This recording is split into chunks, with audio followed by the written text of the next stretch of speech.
बिस्मिल्लाहिर्रहमानिर्रहीम। अस्सलामु अलैकुम। मैं हूं डॉक्टर काशिफ मलिक और आप देख रहे हैं पाकिस्तान 360। नाज़रीन, पाकिस्तान की मईशत की मुश्किलात कम नहीं हो रही। अभी कुछ ही अर्सा पहले IMF की एक ट्रांच अप्रूव हुई और पाकिस्तान गवर्नमेंट ने IMF की काफ़ी कंडीशंस जो हैं वो पूरी कर दी। लेकिन कुछ ही अर्सा बाद IMF ने 11 नई कंडीशंस की बात कर दी। अब ये 11 नई कंडीशंस क्या हैं, इसका असर पाकिस्तान की इकॉनमी पे क्या होगा, क्या कोई मिनी बजट आने वाला है, नए टैक्सेस लगने वाले हैं, क्या पावर टैरिफ्स बढ़ने वाले हैं, इन्हीं सब पे बात करने के लिए आज मैंने कुछ मेहमानों को इनवाइट किया है, जिसमें अमार हबीब साहब हैं जो कि इकॉनमी और फाइनेंस को पिछले 17 साल से कवर कर रहे हैं और आप प्रोफेसर भी हैं IBA में। मेरे दूसरे मेहमान जो हैं वो सनाउल्लाह साहब हैं, सीनियर जर्नलिस्ट हैं और इकॉनमी को बहुत अरसे से कवर कर रहे हैं। मैं अमार आपसे शुरू करूँगा। अभी तो खुशखबरी आई थी अमार, लेकिन साथ ही 11 न्यू कंडीशंस आ गई और उसमें एक कंडीशन जो है वो टैक्सेस की तरफ आ रही है, क्योंकि पहले 6 महीने में हम लोगों ने को 330 अरब डॉलर का शॉर्टफॉल देखा है, जो कि हमारे रेवेन्यूज़, टैक्स रेवेन्यूज़ जो हमने इकट्ठे करने थे उससे। तो आपके ख्याल से क्या जो बात की जा रही है कि जी पेस्टिसाइड्स और फर्टिलाइज़र पे टैक्स लगेगा और जो सेल्स टैक्स की कुछ रिजीम्स हैं जिसमें 0% एंड 8.5% है, उसको भी 18% की तरफ ले जाने की बात हो रही है, तो क्या आप कहते हैं इसमें? देखें, बात सारी ये है कि हमारा जो प्रॉब्लम है उसको मैं कहता हूँ हमेशा एक फिस्कल प्रॉब्लम है, यानी हमारे अखराजात जो हैं वो हमारी आमदन से ज़्यादा हैं। तो जो अखराजात आमदन से ज़्यादा होंगे तो हमने आमदनी कहीं ना कहीं से तो बढ़ानी होगी, जिसमें जिस जिस चीज़ पे टैक्स लगा सकते हैं वो लगाने की कोशिश करते हैं। अब लेवल ये आ गया है, नौबत ये आ गई है, अब इतना टैक्स लग चुका है कि और लगाना पॉसिबल नहीं है। अगर आप लगाएंगे भी तो वो फिर मार्केट जो है इनफॉर्मल मार्केट की तरफ जाती है, स्मगलिंग होती है, इनफॉर्मल एक्टिविटी होती है, ये सारी चीज़ें होती हैं जिससे टैक्स कलेक्शन और कम होती है।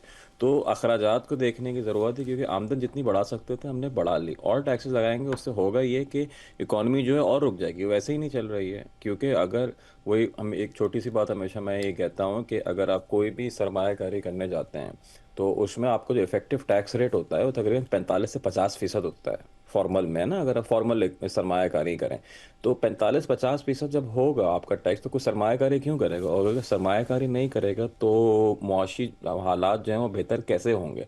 तो अगर हमें किसी भी किस्म की ग्रोथ चाहिए तो उससे हमें टैक्स कम करने पड़ेंगे, और टैक्स कम करने का तरीका एक ही है कि आप अपने अखराजात अभी कम करें, इसके अलावा और कोई तरीक़ाकार नहीं है।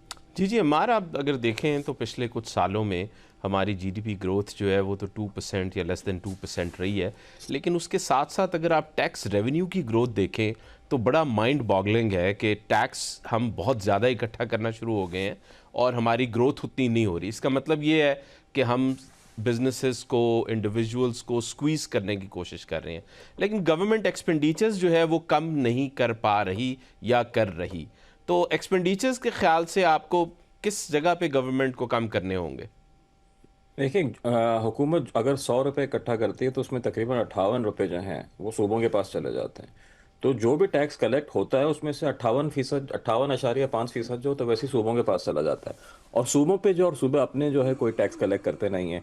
तो हो ये रहा है कि कलेक्शन की जिम्मेदारी जो है फेडरल की है, अखराजात की जिम्मेदारी है जो वो सूबों की है। सूबों की अकाउंटेबिलिटी जो है वो यहाँ पे ज़रूरी है कि जी आप अगर एडिशनल कोई खर्चा करते हो तो उसमें आप खुद अपना टैक्स कलेक्ट करें और उससे करें, जिसका मतलब ये है कि जो हमारा NFC अवार्ड है उसको एडजस्ट करने की ज़रूरत है। क्योंकि अगर इस तरह ही चलता रहा तो आगे ना टैक्स भी कलेक्ट कर पाएगा, ना कुछ सूबे अखराजात जो हैं वो कर पाएंगे। तो इस चीज़ को फिक्स करना अभी बहुत ज़रूरी है। सही है। मैं सनाउल्लाह साहब के पास आऊँगा। सनाउल्लाह साहब, कोई मिनी बजट देख रहे हैं आप अगले एक आध महीने में? सर, पाकिस्तान जो है ना इस वक्त मलिक साहब IMF प्रोग्राम में है और 37 महीने का ये प्रोग्राम है। तो जो भी बेंच मार्क हैं, जिस तरह आप 11 शराइत बता रहे थे, इस किस्म का जो भी आपकी शराइत कंडीशन पूरी नहीं होगी तो IMF ने तो कोई रियायत नहीं करनी और ना की है, आपने देख लिया माजी में भी। तो आपको फिर अगर आपके टैक्स टारगेट पूरे नहीं होते, या तो आपको फिर अपने एक्सपेंडिचर कम करने होंगे या आपको एडिशनल टैक्स लगाने होंगे। एक्सपेंडिचर साइड पर आपने अभी बात की है, मैं इस पर ज़रूर बात करना चाह रहा हूँ। 18 अमेंडमेंट के बाद जब ये आपका नया NFC अवार्ड भी आया, जो भाई हमारे बता भी रहे थे अमार साहब, कि 57.5% जो है वो सूबों के पास चला जाता है, और बिल्कुल इनकी बात सही है। सूबों के जो एक्सपेंडिचर है उस पर कोई चेक नहीं है, लेकिन मैं सूबों के एक्सपेंडिचर की बात ही नहीं करता। बात फेडरल के एक्सपेंडिचर की बात करें, आप 18 अमेंडमेंट के बाद आपको वफाक में मैक्सिमम 8 वजारतों की ज़रूरत है, 8 वज़ीरों की। आपने एक फ़ौज रखी हुई है पूरी, 50 से ज़्यादा वज़ीर हैं। आप हैरान होंगे, एक एक वजारत में 5-5 वज़ीर हैं इस वक्त। पहले मुशीर है, फिर वज़ीर है, फिर स्टेट मिनिस्टर है, फिर SAPM है, फिर पार्लिमानी सेक्रेटरी हैं। और ये 5 वो अहदे हैं जिन पे हर किस्म की आपने गाड़ी भी लेनी है, स्टाफ भी लेना है, फ्यूल भी लेना है, ट्रैवलिंग भी लेनी है। और मज़े की बात यह है कि इस सारी फिस्कल पोजीशन के बावजूद इनकी कई 100% तनख्वाहें बढ़ाई हैं पिछले 1.5 साल में। मतलब है कि आप सीरियस ही नहीं है अपने एक्सपेंडिचर कम करने के लिए। आप देख लें ना, अयाशी है एक, गाड़ियों की और बाकी जो इश्यूज़ हैं। तो आपको अगर अपने सीरियस हैं कि आपके क्राइसिस कम हो, फिस्कल पोजीशन बेहतर हो, तो आपको ये चीज़ें करनी पड़ेंगी। 18 अमेंडमेंट के बाद आपको 8 से ज़्यादा वज़ीरों की ज़रूरत नहीं है जो ये सीरियस नहीं है। और उसकी वजह इनकी सियासी जो मफाद हैं वो ज़्यादा इन्वॉल्व होते हैं, क्योंकि इत्तेहादी हुकूमत है, इसको भी बनाना है, उसको भी बनाना है, ये भी बनाना है। और प्रॉब्लम हमारे दो ही हैं, एक तो आपको अमार साहब ने बताया फिस्कल, एक आपका बैलेंस ऑफ पेमेंट है। बैलेंस ऑफ पेमेंट ज़्यादा ख़तरनाक है, वो इस वजह से कि अगर आपके पास डॉलर रिज़र्व नहीं है तो आपको फिर जाना पड़ता है IMF के पास, या ये दोस्त ममालिक जो आपके चाइना का है, UAE है, सऊदी अरब है, जिनके आपने 12-14 अरब डॉलर डिपॉजिट किए हुए हैं। एक मिनट, आज का सिर्फ मैं आपको बता दूं, ये आज के ट्रेड फिगर मेरे सामने है 6 माह के। आप इससे अंदाज़ा कर लें कि हम कहाँ खड़े हैं। आपका 6 माह में ट्रेड डेफिसिट में 35% इजाफा हुआ है। आपकी एक्सपोर्ट गिर गई हैं 20% से ज़्यादा 6 महीने में।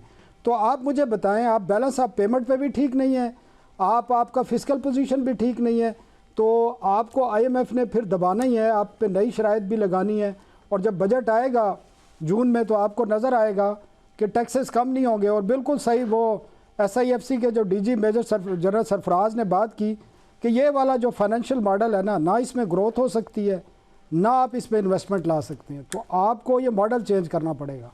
जी, मैं आता हूँ बैलेंस ऑफ पेमेंट्स पे, लेकिन उससे पहले अगर देखें तो जब हम एक्सपेंडिचर कट करने की बात करते हैं तो ये क्या वजह है कि IMF जो है वो एक्सपेंडिचर नहीं कट करवा पाती। मतलब बहुत सी ऐसी कंडीशंस हैं जो कि अवाम पे आती हैं तो गवर्नमेंट बहुत प्रोएक्टिव होती है और उसको इम्पोज कर देती है, लेकिन कुछ ऐसी कंडीशंस होती हैं जिन पे समहाउ IMF और गवर्नमेंट दोनों जो है वो कोई एक अंडरस्टैंडिंग पे आ जाते हैं या वो पूरी नहीं की जाती हैं।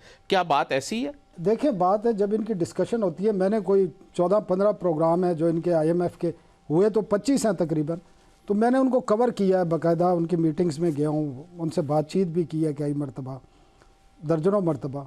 मसला ये है कि जब टेबल पे ये नेगोशिएशन होती हैं और प्रोग्राम तय होता है तो जो IMF का कंसर्न होता है वो फिस्कल डेफिसिट या प्राइमरी बैलेंस होता है, या बैलेंस ऑफ पेमेंट में आप चले जाएँ तो वहाँ पे हुकूमत के पास ऑप्शन होता है कि आपने कहाँ पे कट लगाना है, कहाँ पे आपने इनको पूरा करके देना है। अब मैं आपको मिसाल देता हूँ, अगर 330 अरब रुपए का शॉर्टफॉल आया है तो ये वो या तो वो उनको कहेंगे आप एडिशनल टैक्स लगा दें या आप कहीं से अपना एक्सपेंडिचर कट कर दें। तो हमेशा ये होता है कि हुकूमत डेवलपमेंट बजट पे कट लगाती है सबसे पहले, और कोई कट नहीं लगता, मतलब किसी को कट लगाने की ज़रूरत भी नहीं है। बाकी डेवलपमेंट बजट पे कट लगता है और उसके बाद नए टैक्सेशन लगा दिए जाते हैं।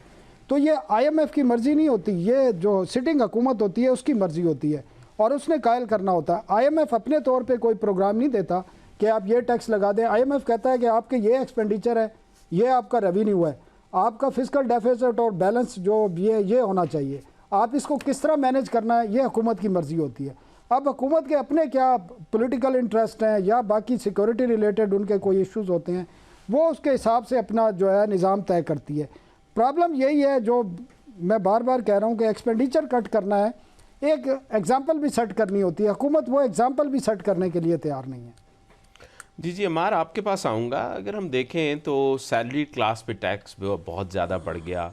लास्ट ईयर IMF की कंडीशन के पीछे इन्होंने जो टीचर्स और रिसर्चर्स को 25% रिबेट मिलती थी वो ख़त्म हो गई।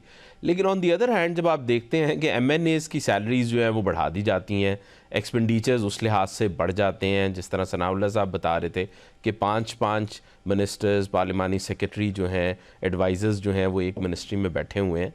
तो ये कहाँ पे चीज़ रुकेगी फिर? देखिए, ये तो वो वाली चीज़ें हैं ना जो कि सामने ऊपर ऊपर नज़र आती हैं। अगर आप लेट्स अज्यूम हाइपोथेटिकली, मैं ये कैलकुलेशन करी हुई है, कल आप फेडरल को पूरा बंद कर दें।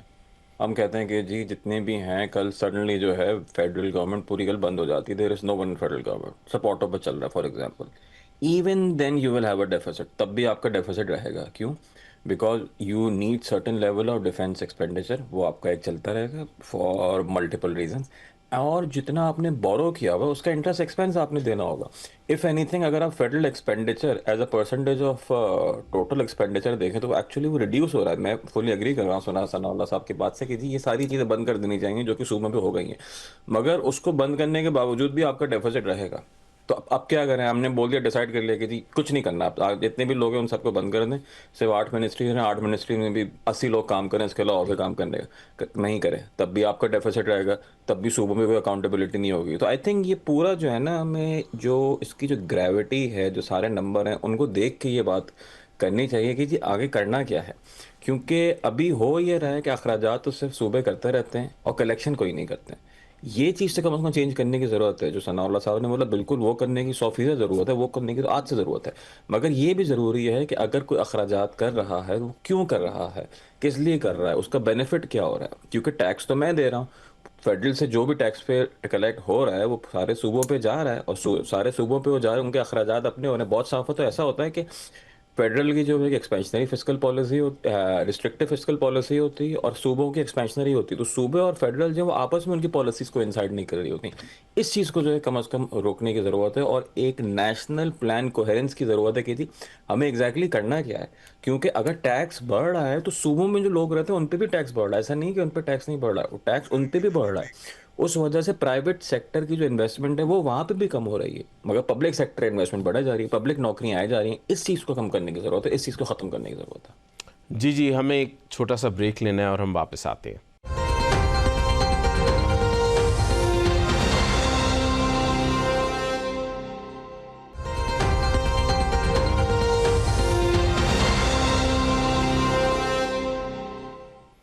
वेलकम बैक नाजरीन। हमें अभी ज्वाइन किया है मुबीन आरिफ साहब ने, जो कि MNA हैं PTI के। जी मुबीन आरिफ साहब, हम बात कर रहे हैं जो 11 नई कंडीशंस आई हैं की, उसमें एक कंडीशन जो है वो कह रहे हैं जी कि जो प्रोविंशियल इदारे हैं करप्शन के, उनको हमें थोड़ा सा ज़्यादा एक्टिव करना है और वहाँ पे भी करप्शन रोकनी है। तो इस पे आप क्या कहेंगे? जी कुछ दिन पहले IMF ने एक रिपोर्ट भी अपनी शाया की थी, डायग्नोस्टिक जैसे सारा, और श्रीलंका के ऊपर भी थी, फिर उसके बाद पाकिस्तान के ऊपर भी की। उन्होंने उसके अंदर भी ये वाली बात की थी कि ये जो इदारे हैं, जो जैसे नैब है, फिर उसने प्रोविंशियल जो है एंटी करप्शन इन्फोर्समेंट की बात की, एस की। उन्होंने कहा कि ये जो है ये पॉलिटिकल जो है, ये विक्टिमाइजेशन इधर ज़्यादा है, इंटरफेरेंस ज़्यादा है, खुद मुख्तारी इनके अंदर कम है। ये बिल्कुल बात ठीक है IMF की, मैं एग्री करता हूँ कि इदारों को मुतहरक होना चाहिए।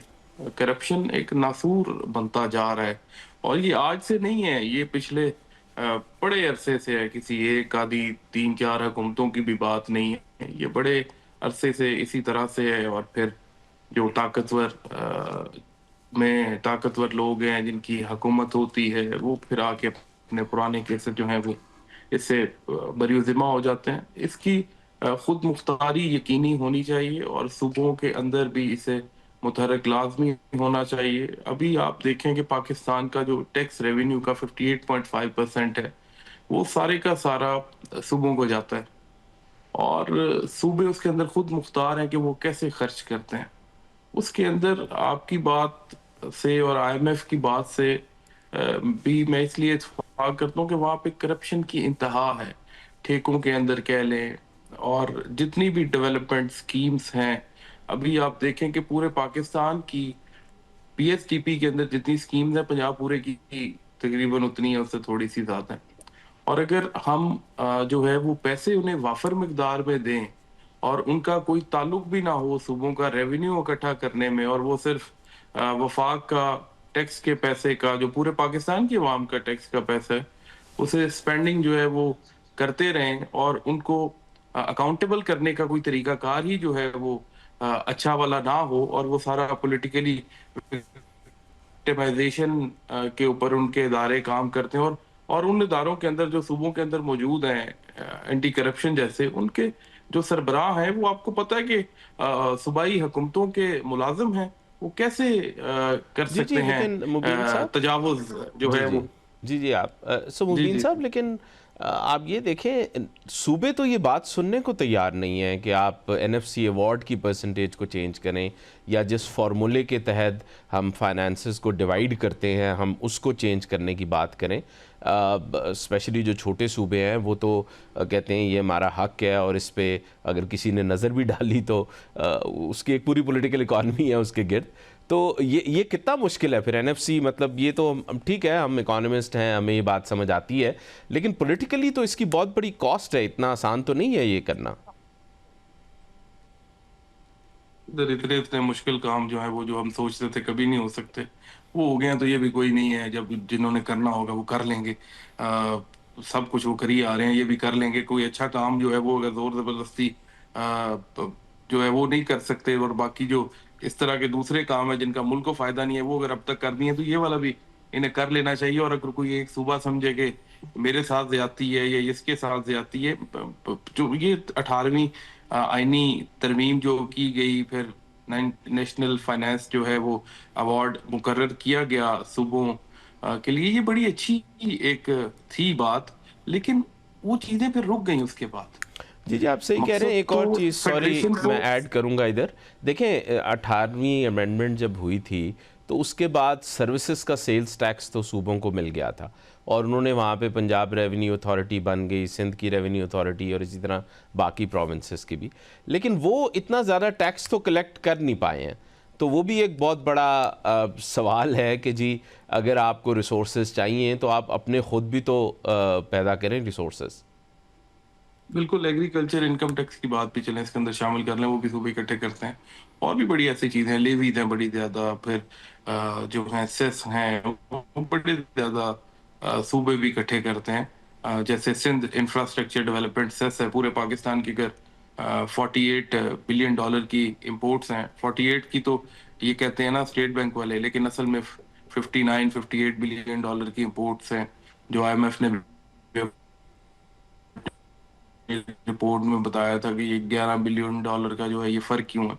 तो ये जो आपको पता ही होगा कि सिंध वाले जो है एक इंफ्रास्ट्रक्चर सेस भी जो है वो चार्ज करते हैं, वो आपकी इनकम टैक्स से भी ज्यादा है। एट सोर्स जो इनकम टैक्स लगता है वो इंडस्ट्री को अगर 1% जो है वो सेक्शन 148 के थ्रू पोर्ट पे चार्ज होता है एडवांस टैक्स की मद में, या 2% कईयों को चार्ज होता है।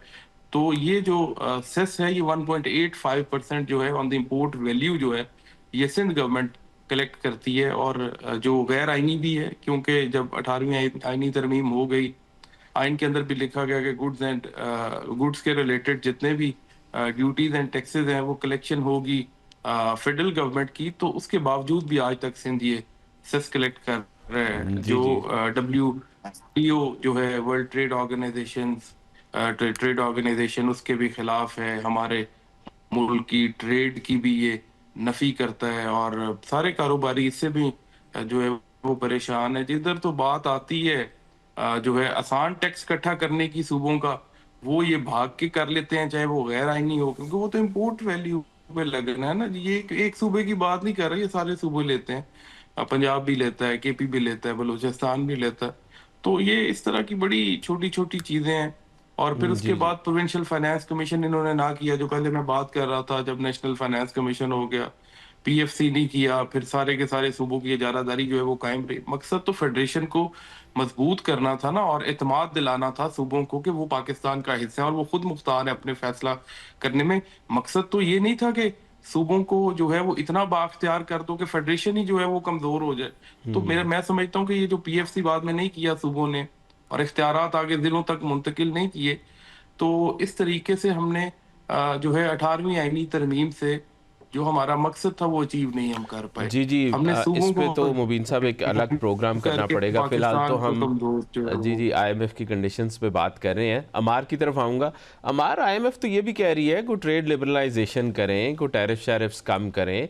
ऑटो सेक्टर का एक बड़ा इशू चला हुआ है। आप अगर अखबार खोल के देखें तो वो जो इम्पोर्टर्स हैं वो कहते हैं जी कि सेकंड हैंड गाड़ियों को अलाउ करें।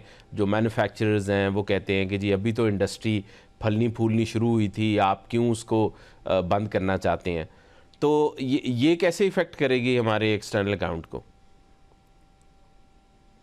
नहीं, बात सारी ये होती है ट्रेड लिबरलाइजेशन करें, बिल्कुल करें, करनी भी चाहिए trade liberalisation. We are the most one of the most protected economies in the world. अगर आप एक चीज़ होती है उसको हम जीवीसी कहते हैं, ग्लोबल वैल्यू चेन में पार्टिसिपेशन, यानी कि एक दुनिया की जो वैल्यू चेन है ग्लोबल मुख्तलिफ गुड्स की, उसमें हम कितने हम सबसे नीचे हैं, because we do not have an export oriented industry. अब एक्सपोर्ट ओरिएंटेड इंडस्ट्री हमारी क्यों नहीं है, वो हमने कभी डेवलप ही उसको नहीं होने दिया। अगर आप देखें 100% से ज़ायद जो हमारी जीडीपी है वो एसेंशियली वो कंजम्पशन है, और कंजम्पशन जो है वो इम्पोर्ट ड्रिवन है। आप लिबरलाइज कर दें, कंजम्पशन आपकी बढ़ी रहेगी। हमें करना ये है, हमें सरमायाकारी बढ़ानी है। Investment as a percentage of GDP जो है वो तकरीबन हमारी 12 से 13% है। किसी भी मुल्क के लिए जिसको 5 या 6% पे ग्रो करना है, ये 30% कम अज़ कम होनी चाहिए। हमें सरमायाकारी बढ़ानी है, और हमें सरमायाकारी बढ़ानी है उन एरियाज़ में जहाँ पे एक्सपोर्ट कर सकें। मगर हम क्या एक्सपोर्ट करते हैं? अगर हम एक्सपोर्ट करते भी हैं तो एक्सपोर्ट की चीज़ें बनाते किधर हैं? एक छोटी सी मैं आपको मिसाल दूँ। दुनिया में जो भी एक्सपोर्ट करने वाले ममालिक हैं और जो थोड़ा सफिस्टिकेशन की तरफ जा रहे हैं, सफिस्टिकेट प्रोडक्ट एक्सपोर्ट करते हैं, वो इंपोर्ट भी ज़्यादा करते हैं। अगर आप $100 की एक्सपोर्ट करते हो तो $100 में से तकरीबन $50 के इंपोर्ट करते हो, $60 की इंपोर्ट करोगे तब जाके आप $100 की एक्सपोर्ट करोगे। हमारे यहाँ जब एक्सपोर्ट ओरिएंटेड इंडस्ट्री जो है वो हम सेंट्रल ऑफ द कंट्री में ज़्यादातर लोकेट करते हैं, तो उससे होता ये है कि जो आप इंपोर्ट कर रहे होते हो वो 1000 किलोमीटर ऊपर ट्रैवल करेगा, और एक्सपोर्ट ओरिएंटेड गुड फिर 1000 किलोमीटर नीचे ट्रैवल करेगा। तो यानी कि आप उसी में अनकम्पेटिटिव हो जाते हो। तो we do not have an export oriented strategy. Liberalise करना तो सबसे आसान काम होता है कि जी आपने बोल दिया कल, वो कहते हैं ना स्ट्रोक ऑफ पेन से वो चीज़ हो गई कि सारे टैरिफ मैंने कल जीरो कर दिए। अच्छी बात है, जीरो कर दिए, आपने जीरो तो कर दी, मगर आप खुद क्या एक्सपोर्ट करोगे? आपकी अपनी कोई एक्सपोर्ट स्ट्रैटेजी नहीं। सो आई थिंक सबसे इंपॉर्टेंट चीज़ ये है कि हमारी अपनी एक इंडस्ट्रियल पॉलिसी क्या है, हमारी अपनी कोई एक्सपोर्ट स्ट्रैटेजी क्या है। जो नया बंदा आता है, कोई भी आता है, वो अपनी तरफ से एक लॉबिस्ट होता है, वो किसी न किसी को रिप्रेजेंट कर रहा होता है, वो कर लेते हैं। जैसे अपने कार मैन्युफैक्चरर्स की बात करी, कार मैन्युफैक्चर की इंडस्ट्री यहाँ पे तो तकरीबन 90% उनका कॉम्पोनेंट इंपोर्टेड है। फिर बात ये आती है कि हम अपने गरीब मुल्क हैं, क्या आपको गाड़ियों की इंडस्ट्री की ज़रूरत भी है? 32 मिलियन आपके मुल्क में जो है वो मोटरसाइकिल है, असल इंडस्ट्री वो है। गाड़ियाँ तो बहुत कम है जितनी आपको नज़र आ रही हैं। इफ़ एनीथिंग इससे करंट अकाउंट पे जो है आपका प्रेशर ही बढ़ रहा है, वो कम नहीं हो रहा। तो हमें एक बहुत सीरियस डेलिबरेट, जैसे कहते हैं ना, 5 से 10 साल की इंडस्ट्रियल या एक्सपोर्ट ओरिएंटेड स्ट्रैटेजी की ज़रूरत है, जो कि हर चीज़ को देखे कि जी आप आज इस स्टेज पर हैं, अगले 10 साल में किसी और स्टेज पे होंगे। वो कौन सी ऐसे एरियाज़ हैं, कौन सी ऐसी लोकेशन है जहाँ पे एक्सपोर्ट ओरिएंटेड आपकी इंडस्ट्री होनी चाहिए? क्या आपको एक्सपोर्ट करने, तो क्या आपको जो है नॉर्थ वेस्ट की तरफ होना चाहिए? मतलब एक्सपोर्ट मार्केट्स आपकी हैं किधर? यहाँ पे जहाँ जिसकी मर्जी आती है वो एक्सपोर्ट इंडस्ट्री लगा देता है, डिपेंडिंग ऑन किसके टैरिफ मिल रहे हैं, कितना उसको फ़ायदा हो रहा है, बजाय इसके जो आपके एक्चुअल एडवांटेज है उसके हिसाब से काम करें। जी जी जो आपने बात की कि हमारी तो इंपोर्ट बेस्ड इकॉनमी है और बहुत ज़्यादा पोर्शन इसका कंजम्पशन बेस्ड है। कुछ डेटा भी मैंने देखा था कि पिछले 3-4 सालों में जो ग्लोबल प्राइसेस बढ़ी वो मेजर कॉस्ट थी पाकिस्तान में इन्फ्लेशन की। लेकिन आईएमएफ ने वो एक ही दवाई दी जो वो बाकी जगह भी देता है कि आप इंटरेस्ट रेट्स को बढ़ा दो, जिसकी वजह से हमारी ग्रोथ जो है वो किल हुई और हम स्टेबलाइजेशन वर्सेस ग्रोथ की डिबेट में पड़ गए। तो ये हमारे हाथ में फिर है क्या? मतलब हम लोग तो स्टेबिलिटी प्लस ग्रोथ क्यों नहीं कर सकते हैं?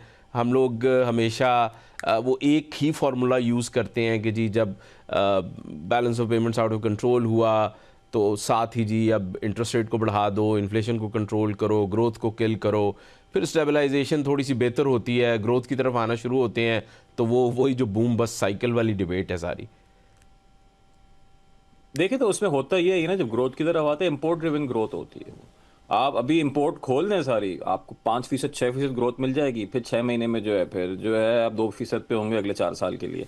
तो इम्पोर्ट ड्रिवन ग्रोथ नहीं, हमें एक्सपोर्ट ड्रिवन ग्रोथ चाहिए, हमें इंडस्ट्रियल ग्रोथ चाहिए, हमें प्रोडक्शन करना है। We don't, if more than 100% of GDP is consumption, this means कि आप सिर्फ कंज्यूम कर रहे हैं, कुछ प्रोड्यूस नहीं कर रहे हैं। हमें प्रोड्यूस करना चाहिए। 250 मिलियन का मुल्क है, कुछ तो प्रोड्यूस कर रहे हैं, कुछ भी प्रोड्यूस नहीं कर रहे तो वो एक अलग एग्जिस्टेंशियल इशू है जिसके बारे में सोचना चाहिए। जी जी कंजम्पशन ओरिएंटेड ग्रोथ का वक्त खत्म हो गया है, क्योंकि आपके पास डॉलर नहीं है, ना ही आगे कहीं से डॉलर आना है। जी जी, हमें एक छोटी सी ब्रेक लेनी है और हम वापस आते हैं।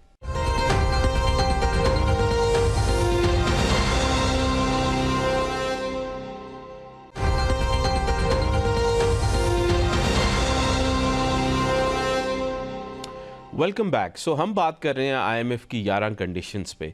पावर सेक्टर की भी एक बड़ी इम्पॉर्टेंट कंडीशनैलिटी जो है वो आईएमएफ ने कहा है कि इनको प्राइवेटाइज़ करें। और एक और बड़ी बात जो कि पाकिस्तान के 70% लोग जो कि 1 यूनिट से 200 यूनिट्स तक कंज्यूम करते हैं, आईएमएफ ये चाहती है कि आप इन लोगों को बिस्प के थ्रू सब्सिडाइज़ करें और जो पावर में सब्सिडी मिल रही है वो ख़त्म की जाए।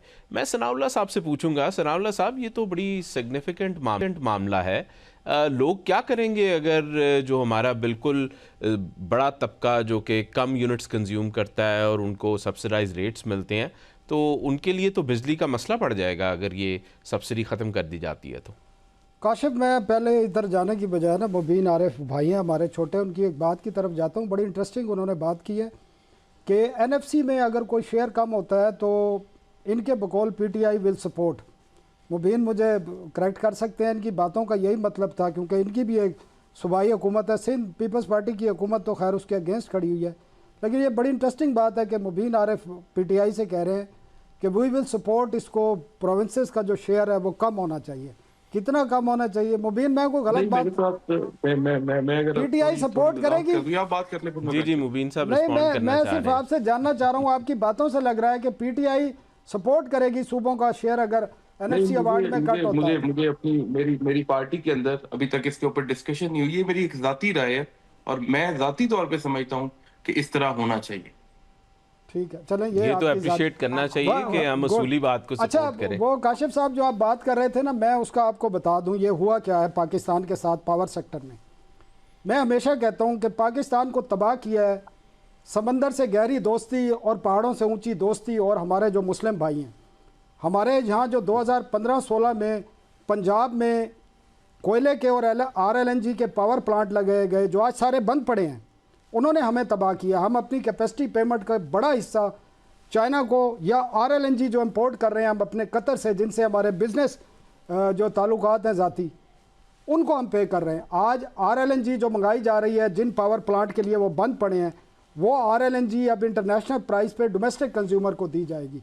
तो ये गलत पॉलिसियाँ हैं और इन गलत पॉलिसियों की इंक्वायरी होनी चाहिए और देखना चाहिए ये कौन लोग जिम्मेदार हैं और उनको बाकायदा उनको एक्सपोज करना चाहिए। वरना ये मुल्क हम कबूतर की तरह आंख बंद करके बैठे रहेंगे, जी ठीक है ये हो गया, अब लोग सोलर पे चले गए हैं 12-12.5 हज़ार मेगावाट पे। क्यों गए हैं भाई? ये भी तो सोचे ना।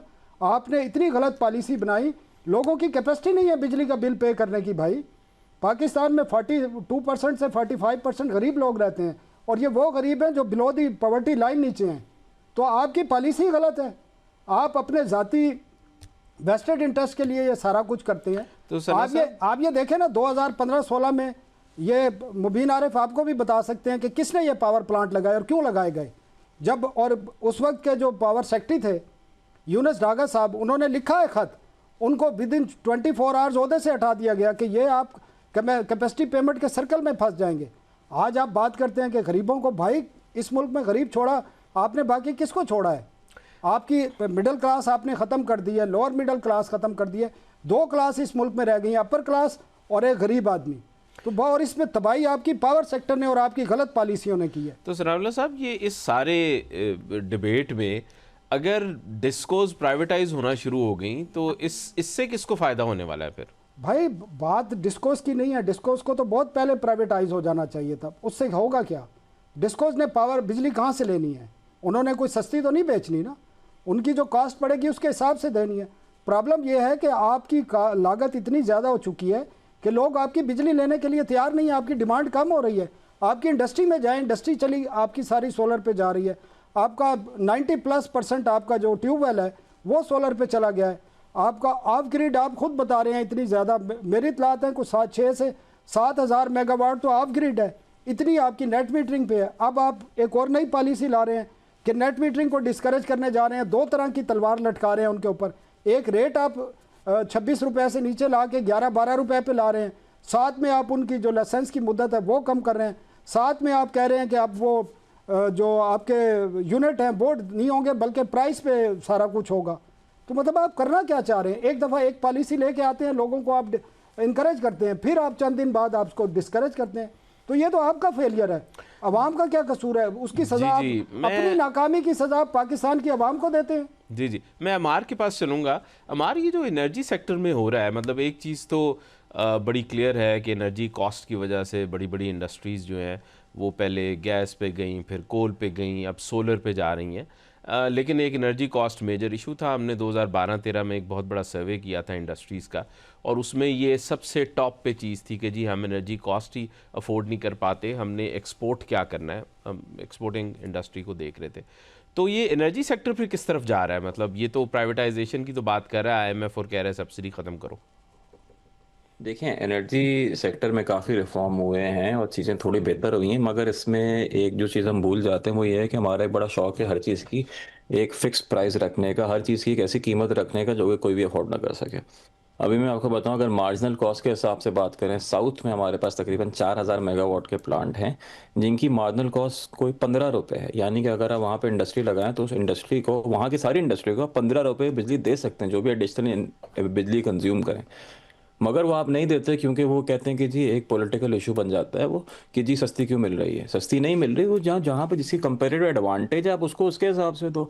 नॉर्थ में या आपको सेंट्रल वाले रीजन में अगर वो वाले प्लांट नहीं हैं जिससे 15 रुपये की जनरेट हो सकती, तो साउथ में जो है आप प्रोडक्शन ज़्यादा करें ताकि वहाँ से इंडस्ट्रियल डेवलपमेंट हो, वो आगे करें। हम ये कहते हैं कि जी अगर कोई भी ग्रो नहीं कर सकता, किसी को भी ग्रो नहीं करने दो। तो ये जो सबसे जो इम्पोर्टेंट चीज़ है ना हमें देखने की ज़रूरत है, वो उसको यूनिफॉर्म प्राइस है कि पूरे मुल्क में आपने एक ही प्राइस रखी हुई है। अगर कोई घर थर में है, थर के बराबर में कोई 2200 मेगावाट 2400 मेगावाट बिजली जनरेट हो रही है जिसकी वेरिएबल कॉस्ट जो है वो तकरीबन मार्जिनल कॉस्ट जो उसकी है वो 4.5-5 रुपये है। वो जो थर का जो मिट्टी में जो घर है वो भी 60 रुपये की बिजली ले रहा होगा, और जो लेट्स से कि सियालकोट में आपके घर है, कराची में घर है, वो भी 60 रुपये की बिजली ले रहा होगा। तो ऐसा नहीं होना चाहिए। तो जो जहाँ पे जितनी प्रोड्यूस हो रही है लोकेशन के हिसाब से कीमतें होनी चाहिए ताकि हर किसी की कंपेटिटिव एडवांटेज निकल सके, वरना हर किसी की अगर हमने एक ही कीमत रख दी तो कोई भी कंपेटिटिव नहीं होगा। ये सारी बात है। तो कीमत, this is more of a pricing issue rather than anything else. जी, मैं मुबीन साहब के पास चलूँगा। मुबीन साहब, आप तो एमएनए हैं और आपका इंटरेक्शन लोगों के साथ होता है। ये बताएं कि ये सब्सिडी अगर ख़त्म कर दी जाती है, जो हमारा कंज्यूमर 1 से लेके 200 यूनिट तक कंज्यूम करता है, तो इसका आप पे क्या असर पड़ने वाला है फिर? हमारे पे तो जी कोई असर नहीं इसका पड़ता। इसका असर तो उन्हीं पे पड़ेगा जो बुलंदो बाग दावे करते थे कि हम 300 यूनिट तक फ्री कर देंगे, सब्सिडी तो चलें। अब दोबारा वाली बात है ना, अब तो ये इससे फर्क नहीं पड़ता। लेकिन जो आप डिस्कशन कर रहे हैं ना, तो पहले मेरे भाई ने एक बात की और दूसरी ये अमार साहब ने बात की। अमार साहब इस मुंह उठाता है, पाकिस्तान में इंडस्ट्री लगा देता है, और पाकिस्तान की जो है वो एक्सपोर्ट्स को बढ़ाने की जरूरत है कि अगर आपने वाकई सही मानों के अंदर पाकिस्तान को अपने पाँव पे खड़ा करना है। देखिए, पाकिस्तान के अंदर दो तरह की एक्सपोर्ट्स हैं, एक वैल्यू एडेड एक्सपोर्ट्स है और एक होम ग्रोन एक्सपोर्ट्स। मैं गुड्स की बात कर रहा हूँ। अच्छा, जो वैल्यू एडेड एक्सपोर्ट्स हैं उसका चंक पाकिस्तान में बड़ा ज्यादा है, जो पहले इंपोर्ट करते हैं फिर एक्सपोर्ट करते हैं। उनकी उस हद तक बात तो बिल्कुल ठीक है, वो सारी की सारी इंडस्ट्री जो है वो बॉर्डर्स पे ही होनी चाहिए। जो इंपोर्ट करके एक्सपोर्ट्स होती हैं वो खास तौर पे कराची में ही होनी चाहिए, या फिर अगर किसी दूसरी साइड से कोई रॉ मटेरियल आ रहा है। पाकिस्तान के अंदर देखें, कोई भी इंडस्ट्री है, चाहे वो लोकल कुछ बेच रही है, एक्सपोर्ट कर रही है, उसके तीन तीन मेजर इनपुट्स होते हैं। एक होती है उसका रॉ मटेरियल, दूसरा होता है जो उसका लेबर, और तीसरा होता है उसकी एनर्जी। लेबर पाकिस्तान के अंदर दुनिया की सस्ती तरीन मुल्कों में से पाकिस्तान एक मुल्क है जिधर लेबर बड़ी सस्ती दस्तयाब है। रॉ मटेरियल की जो प्राइसेस हैं वो पूरे इंटरनेशनल मार्केट के अंदर कमोडिटीज जो है वो चलती रहती हैं, बराबर ही मिलती हैं, वो हर जगह दस्तयाब होती हैं सेम प्राइस के ऊपर। अगर अपने मुल्क में हो जाए तो उसका एक थोड़ा कम्पिटिटिव एज होता है, वो मजीद सस्ती मिल जाती है, फ्रेट कॉस्ट कम पड़ जाती है, और भी बड़ी दो चार चीजें। लेकिन तीसरी एनर्जी, पाकिस्तान के अंदर दुनिया की महंगी तरीन एनर्जी। अभी कैप्टिव पे जाते हैं, फिर कुछ पे लोग जाना शुरू हो जाते हैं।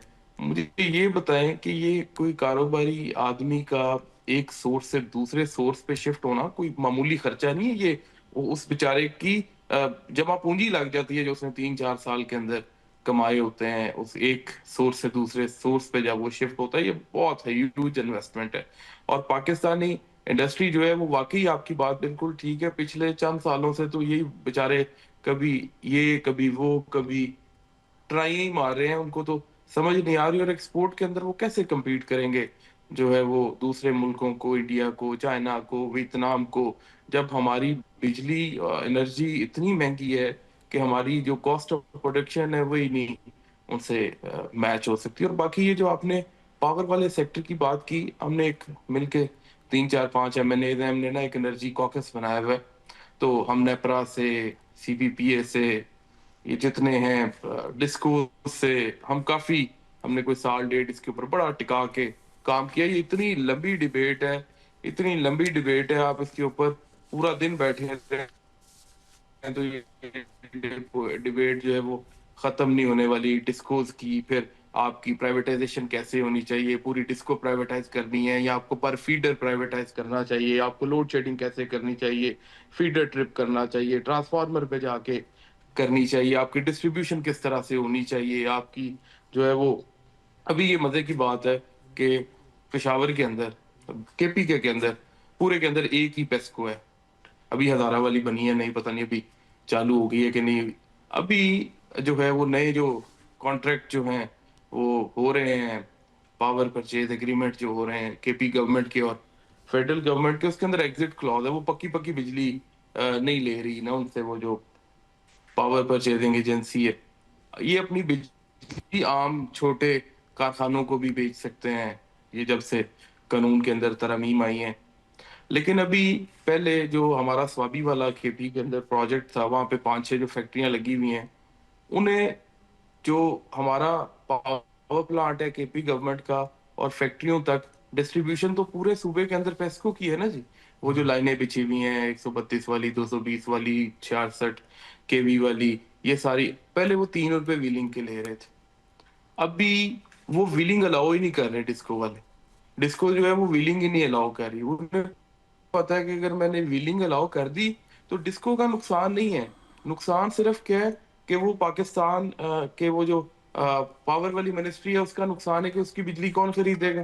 पहले तो डिस्को उसकी बिजली खरीदती हैं जो है, और जो है वो और वो आगे बेचती है। अगर वो KP गवर्नमेंट या किसी प्राइवेट इंडिपेंडेंट जो है वो पावर प्लांट से बिजली खरीदना शुरू कर देंगे, आम डायरेक्ट कंज्यूमर्स, तो वो फिर किस तरह पॉसिबल है जी कि जी, लोग हम महंगी वाली मुबीन बिजली साहब, खरीदेंगे। पावर लोग सेक्टर पे लगता है हमें एक सेपरेट प्रोग्राम करना पड़ेगा, उसमें हम डिटेल से बात करेंगे।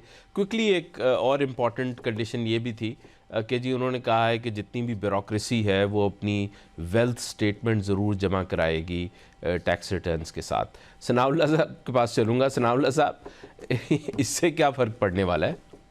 सर बेसिकली ये तो करप्शन को रोकने के हवाले से एक था, और ये पुरानी शर्त थी जिसमें इन्होंने रूल्स ऑफ बिजनेस चेंज करके उसको इम्प्लीमेंट कर दिया। लेकिन ये पहले भी जितनी ब्यूरोक्रेसी है आपकी जो वो बता रहे हैं 17 ग्रेड से 22 ग्रेड तक की, ये पहले भी मोस्टली जो लोग हैं फाइलर हैं, मतलब है कि फाइलिंग में अपनी सारी चीज़ें वही उन्होंने डिक्लेयर करनी है, और जो भी करप्शन से पैसा इकट्ठा किया जाता है वो अपने नाम पे तो कोई भी नहीं रखता। तो मेरे ख्याल में, मैं अब आखिरी बात करने जा रहा हूँ, पाकिस्तान में अगर करप्शन ख़त्म करनी है तो ये एंटी करप्शन के जितने इदारे हैं, मैं तो इस नतीजे पर पहुँचा हूँ इन सबको ख़त्म कर देना चाहिए और डिजिटलाइजेशन पे जाएं, उससे बहुत सारी चीज़ें ठीक हो सकती हैं। करप्शन की एक बड़ी वजह भी ये इदारे हैं, और आपने देख लिया पिछले दिनों FIA के कितने लोग करप्शन पे, कितने सीनियर लेवल के लोग जो हैं फारिग हुए हैं या पकड़े गए हैं, एक्सपोज हुए हैं। फिर आपके सूबाई एंटी करप्शन के इदारे, ये मुबीन को पता है, ये इलेक्शन लड़ते रहते हैं, इनको पता है वहाँ क्या हालात हैं, किस तरीके से आपके बाकी डिपार्टमेंट देख लें जिनमें है। और हमें जो मुख्तलिफ रिपोर्ट, अब एक रिपोर्ट आने वाली है आइंदा 1 माह के दौरान एंटी करप्शन के हवाले से पाकिस्तान में सबसे बड़ी बुराई जो है वो करप्शन है, और उसकी वजह बहुत सारी वजूहात में एक एंटी करप्शन के इदारे भी हैं, क्योंकि उनकी मिली भगत के बगैर करप्शन नहीं हो सकती। तो इन इदारों को ख़त्म कर दें और डिजिटलाइजेशन के पे जाएँ। मैं कहता हूँ एक दिन ख़त्म करें, आपको 1 महीने के बाद रिज़ल्ट मिल जाएगा। सही है, सही है। एक और इम्पॉर्टेंट पॉइंट जी, वो शुगर सेक्टर की लिबरलाइजेशन की बात हो रही है। वो कह रहे हैं जी गवर्नमेंट जो है वो अब इस सेक्टर से बाहर निकल आए और जो गन्ने की ख़रीद है उसकी प्राइस क्या सेट करनी है उस चीज़ को मार्केट पे छोड़ दे। मुबीन साहब, इससे क्या फ़र्क पड़ने वाला है? किसान बेचारा तो मारा नहीं जाएगा? देखिए, किसान तो पहले ही मर रहे। पहले इन्होंने कहा था कि आईएमएफ के मर्जी के मुताबिक इन्होंने उसे डीरेगुलेट किया गंदम को। गंदम नहीं खरीदी गई किसान से, 2000 की गंदम बिकी पूरे किसान की। लेकिन बाद में क्या हुआ है, बाद में जब शॉर्टेज आई है गंदम की, दोबारा वही पंजाब हुकूमत जो है वो डंडे उठा के जिम्मेदार के पीछे जो है वो तो नहीं गई, वो जो बेचारे स्टॉक की हुई थी जिन जिम्मेदारों ने उनके पीछे चली गई, चले अपने गोदाम खाली करें। आज भी गंदम का रेट जो है 3500, 3600, 3700, 4000 तक भी बिकी है, 4500 तक भी बिकी है। मुझे ये बताएं ये किस तरह की इनकी पॉलिसीज है? डी रेगुलेट इन्हें हर चीज करनी चाहिए, हर चीज फ्री मार्केट इकोनॉमी बनानी चाहिए। अगर आप आईएमएफ की इनकी रिपोर्ट पढ़े ना, तो उसके अंदर बड़ा क्लियरली लिखा हुआ है कि पाकिस्तान का जो टोटल जीडीपी है उसका 48% की वैल्यू के एसेट सिर्फ स्टेट ओन्ड एंटरप्राइजेस जो है वो उनके पास है, उनकी मालकियत है, उस पाकिस्तान के जीडीपी के 48% के बराबर। तो हमारी इकोनॉमी तो फ्री मार्केट इकोनॉमी है ही नहीं। सारी की सारी मुझे तो कैपिटल इकोनॉमी ही लगती है, सारी चीजें सरकार ही चला रही है। बेहतर है करे, लेकिन सही मानों के अंदर करे। अगर गंदम को किया था तो फिर गंदम के जमींदार को अपनी सूबे से बाहर बेचने की भी इजाजत हो, मुल्क से बाहर बेचने की भी इजाजत हो, एक्सपोर्ट की भी इजाजत हो। इसी तरह गन्ने के जिम्मेदार को भी गन्ना एक्सपोर्ट करने की भी इजाजत हो। वो जिस फॉर्म में चाहे अपना गन्ना बेचे, जिधर मर्जी बेचे, एक्सपोर्ट करे, वो उगाए वो ना उगाए, मतलब उसे बिल्कुल आप जो है वो बाइख्तियार बनाओ ना। ये तो नहीं है ना कि शुगर मिलें पाकिस्तान के अंदर लगी हुई है और आप उन्हें डीरेगुलेट कर दो, और दूसरी तरफ जो है अगर गन्ने की एक्सपोर्ट को अगर कोई जिम्मेदार किसी भी फॉर्म के अंदर एक्सपोर्ट करना चाहता है, उसके ऊपर अगर कोई पाबंदी है तो वो भी साथ हटानी चाहिए। जिम्मेदार को भी फिर खुद मुख्तार करें। जी जी, डी रेगुलेशन उसी वक्त काम करती है जब मार्केट फेयर होती है। नाजरीन, हमने डिस्कशन की आईएमएफ की इम्पॉर्टेंट पॉइंट्स पे, और नतीजतन कहना पड़ेगा कि पाकिस्तान के लिए मुश्किल वक्त आगे आ रहा है, क्योंकि अगर टैक्स के टारगेट्स पूरे नहीं हो रहे और पावर सेक्टर से सब्सिडीज़ ख़त्म करनी होंगी तो इसका सारे चीज़ों का बोझ जो है वो आवाम पे पड़ेगा। दुआ करते हैं कि पाकिस्तान की इकॉनमी जो है वो प्रोडक्टिव हो जाए, एक्सपोर्ट्स बढ़नी शुरू हो जाएं और हम कुछ ना कुछ ग्रोथ जो है वो इकॉनमी में लेके आएँ जिसकी वजह से लोगों को फ़ायदा हो। अगले प्रोग्राम में इंशाल्लाह दोबारा मुलाकात होगी। अल्लाह हाफ़िज़।